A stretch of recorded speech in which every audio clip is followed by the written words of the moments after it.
Olá pessoal, tudo bem? Aqui uma vez mais Rogério Belpino, falando com vocês por meio do podcast História de Curitiba com Rogério Belpino, onde eu falo de uma maneira mais simples, num linguajar mais palatável, por assim dizer, sobre a história da nossa capital paranaense, Curitiba, que completa 330 anos, tem muitas histórias a serem contadas nesses seus mais de 3 séculos de existência. E, dentre elas, muitas histórias pitorescas, né? É muito comum, o pessoal que me segue pelo Instagram, onde eu falo quase que diariamente sobre a nossa história, detalhes dela, é muito comum ver gente falando que é curitibano há 30, 40, 50 anos, é nascido aqui e nunca havia ouvido falar sobre determinado assunto, sobre alguma situação na qual eu menciono, enfim, são inúmeras pessoas que vêm relatando isso e me agradecendo por poder compartilhar desses assuntos de uma maneira agradável, que é acessível, sem esse linguajar acadêmico que muitas vezes nos afasta de fazer a história ser viva dentro de nós, né? Eu hoje escolhi um tema para vocês que inclusive tem relação com um pequeno vídeo, uma caixinha de respostas que eu publiquei no meu Instagram e que gerou muita repercussão. Foi um Reels ali que teve um alcance imenso até hoje. Muita gente chega ao meu perfil por meio desse vídeo, né? E que trata de um assunto bastante peculiar aqui também para nossa capital. Eu mesmo há pouco tempo não tinha nem ideia dessa história, né? Fiquei sabendo há pouco também. Que nada mais é do que a existência de touradas aqui na nossa cidade de Curitiba, né, nos finais do século XIX e início do século XX, né, nesse período onde uma das diversões do povo curitibano era participar dessas touradas, bem ao estilo espanhol mesmo, né? Aliás, até me alertou o pesquisador, jornalista André Rogal, que essas touradas, a existência dessa prática das touradas em Curitiba se faz registrar também no século XVIII, inclusive, né? Que era muito comum, né, essa prática nas festividades régias por aqui, né? Então é algo ainda mais antigo, né? Aliás, a respeito disso, quero até fazer uma nota de rodapé, né, porque há muitos profissionais, historiadores, pesquisadores, especialistas em certos temas que interagem com os meus conteúdos e sempre fazem adendos, né, ao que eu conto. E isso é ótimo, porque, lógico, como eu já disse para vocês, eu não sou historiador, eu pesquiso a história de Curitiba de maneira amadora, né, bastante apaixonada por ela, e a cada dia eu descubro algo novo, né? Aliás, não tenho problema nenhum em substituir certas informações que tenho comigo há muito tempo por outras que fazem muito mais sentido e têm muito mais fundamentação de pesquisa, né? E agradeço a esse pessoal todo que sempre interage aí para que as minhas postagens, né, o meu conteúdo seja ainda, né, mais relevante. Bom, mas voltando no assunto das touradas, né, é bastante interessante ver que, por exemplo, no final do século XIX, ali em 1895, por exemplo, né, uma das diversões dos curitibanos era se fazer presente no passeio público, né, o primeiro parque de Curitiba, que tinha aí toda uma estrutura já para passeios, piqueniques, né, onde a população assistia eventos que ocorriam por ali, né? Tem tantos registros históricos ali no passeio público, por exemplo, o primeiro voo de balão de uma mulher, né, a aeronauta Maria Aida, se deu a partir dali, né, do passeio público, o primeiro voo de uma mulher aqui no Paraná. Também a primeira lâmpada elétrica, né, que foi acesa num evento ali no passeio público, a população também, enfim, um momento desses. Faço um episódio só sobre o passeio público, que é bastante interessante ali também. Mas ali era um desses lugares, né? Ou também os teatros da cidade que já existiam nesse período. Por exemplo, o Teatro São Teodoro, que ficava ali na Alameda Doutor Muricy, né? A rua, na época, se chamava Rua do Jogo da Bola, né? O São Teodoro, que é o precursor do Teatro Guaíra, e também a população ia ao Teatro Auer, né? O Teatro Auer ele ficava ali na esquina das ruas 13 de Maio com a Mateus Leme, né? Onde hoje é um restaurante vegetariano, aquela estrutura com fachada histórica bem preservada, inclusive, era um teatro que atendia especialmente a colônia alemã, né? Uma hora também falo sobre esses teatros, né? E essa era a diversão dos curitibanos, né? Mas, de uma maneira especial, haviam as touradas, né?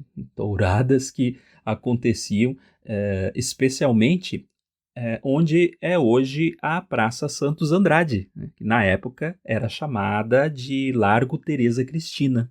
Há o registro no jornal A República, no ano de 1895, de uma tourada, né, que foi organizada para acontecer ali no Largo Teresa Cristina e que, segundo as notícias da época, atraiu um público de 4.000 pessoas, né, para assistir essa tourada.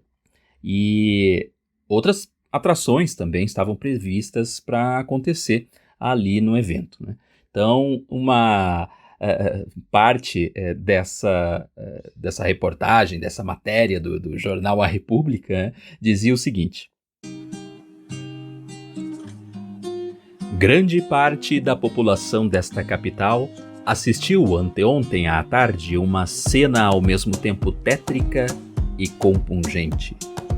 E espalhado o programa atraente à vasta praça de touros, encheu-se de povo, calculando-se em 4.000 pessoas o número dos espectadores.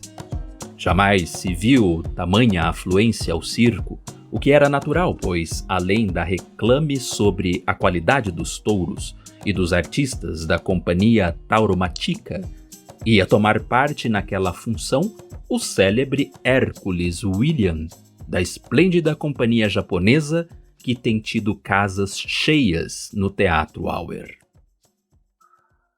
E a matéria fala aí sobre uma cena ao mesmo tempo tétrica e compungente por causa de uma situação trágica, inclusive, que acontece no final desse evento, dessa tourada em específico, né?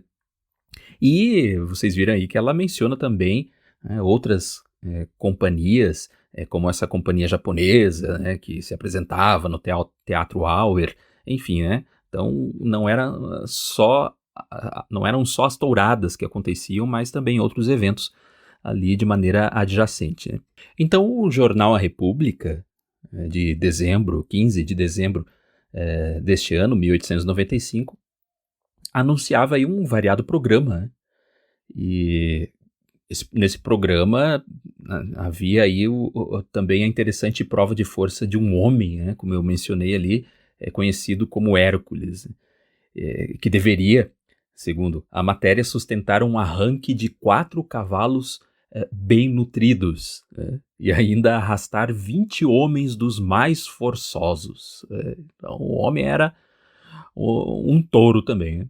O jornal ainda especifica o preço, né, relacionado aos lugares que estão ao sol e aos lugares que estão à sombra, né? Evidentemente que os que estão ao sol são mais baratos, são mais em conta, né? E ao final dessas apresentações, geralmente abria-se espaço para os corajosos, chamados profanos, né, que era aí alguém da plateia que era convidado, se assim quisesse, um aventureiro, a saltar lá para o picadeiro e se arriscar a tomar um touro à unha ali, né? Então, sempre havia alguém que queria, né, se mostrar aí para todo mundo e mostrar essa capacidade toda. Pois é aí nesse dezembro de 1895 que acontece uma tragédia que o jornal A República noticia da seguinte forma. Eu vou ler o trecho da matéria. Começavam ruidosos aplausos. O povo estava descuidoso de qualquer precaução sobre as bancadas e tinha os olhos fitos no recinto, quando do lado do sol ouviu-se um primeiro estalo. Em seguida, gritos lancinantes. Depois a massa de povo que ali é achada, aglomerada, começou a precipitar-se num movimento estranho e confuso. As bancadas começaram a arrebentar, fazendo um brouhaha terrível, e mulheres, homens e crianças, numa descida medonha, iam rolando em confusão no meio de gritos tumultuários de acuda indescritíveis. Que desgraça! Foram as primeiras frases dos espectadores que se achavam nos camarotes e do lado da sombra. O primeiro movimento foi de irresolução, como que ninguém sabia o que fazer diante do perigo medonho. E as arquibancadas do sol foram caindo estrondosamente. Em poucos minutos, via-se um montão de gente em confusão, toda precipitada sobre os escombros, uns apertando o peso do madeiramento, outros encarapitados, procurando salvar-se. Começou então a confusão enorme em todo o circo, e os que não tinham sido vitimados pelo desastre correram àquele posto a saber a sorte dos infelizes. Ninguém se podia entender. Era a voz geral que devia haver muitos mortos. Esse primeiro movimento foi mais nocivo ainda, pois, além do peso do madeiramento, as vítimas sofriam o peso do povo que ali correra em auxílio delas. Mas a confusão era tamanha que ninguém que estava em cima se recordava de que estava fazendo maior peso ainda sobre os que haviam abatido com as arquibancadas. É interessante ver que esse desastre, essa confusão toda, logicamente valeu uma acirrada pendenga, aí, né? Uma briga entre os responsáveis pela obra, né? E houve então essa briga entre o Pedro Falti, que era o responsável pela construção da estrutura na praça, e também o engenheiro, que era o Carlos Barromei, e ele inclusive era o chefe da seção de Secretaria de Obras Públicas da Secretaria de Estado naquela época, né? E ele inclusive foi acusado de ter liberado o local sem ter feito as vistorias adequadas e sem estar nas condições, né, que se necessitava para tal evento, né? Enfim, ficou esse jogo de empurra-empurra, né, para se encontrar quem era o culpado. Então, desde aquela época já é assim, e desde muito antes ainda. Mas as touradas não cessaram de acontecer ali não, né? Depois continuaram acontecendo. Em 1897 tem-se o registro de outra companhia, a do João Vieira, que voltou à cidade para fazer todo um espetáculo aí à população, né? E a imprensa, né, sempre falava, lembrava do desastre que havia acontecido, e aí com essa intenção de alertar, né, para que não houvesse de novo, né, um acidente como esse, enfim, sempre mencionando que as arquibancadas precisavam estar seguras dessa vez, né? Há uma foto, inclusive, de 1903, né, de um desses eventos que aconteceu também. Essa foto, inclusive, eu coloco como capa do episódio, né, para quem está ouvindo por uma das plataformas de áudio, né, ou também para quem está ouvindo aí pelo YouTube, eu coloco como thumbnail, né, como a capa do episódio. Essa foto mostra toda uma arquibancada ou parte de uma arquibancada montada, onde a população ali está com seus guarda-chuvas, bastante úteis em Curitiba, mas nesse caso eles estão se protegendo do sol, né? E no primeiro plano a companhia adentrando a arena, né? E lá no fundo há uma estrutura montada, né? Ou melhor, uma edificação, né, que nada mais é do que o local onde em 1905, em 1906, ali sediou o Colégio Sion, né?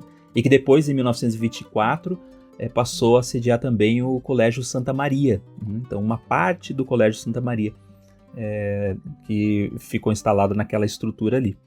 Então, é interessante a gente ver que já existia, né, esse lugar. Aí a gente consegue entender, então, que o ângulo dessa fotografia é mais ou menos ali onde é hoje a esquina da Rua 15 de Novembro, né, com a Conselheiro Laurindo, né?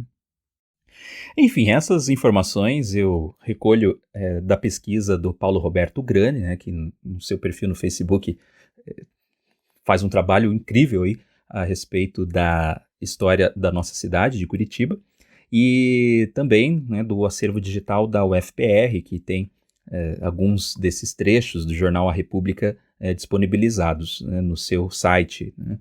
E, enfim, tudo aí que nos mostra, né, como era se divertir também naquela época aqui em Curitiba, né? Então, as famosas touradas, né, que aconteciam aqui tinham toda essa movimentação e perduraram aí por muitas décadas, animando o curitibano às tardes de domingo de toda a população.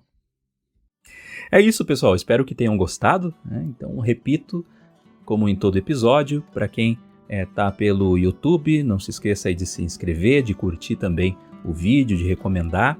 Ou para quem está ouvindo pelas plataformas de áudio, Spotify, por exemplo, né, é possível comentar também e, enfim, compartilhar aí entre os amigos para que esse trabalho de resgate, de reflexão, de entendimento da nossa história possa chegar no maior número de pessoas possível, né?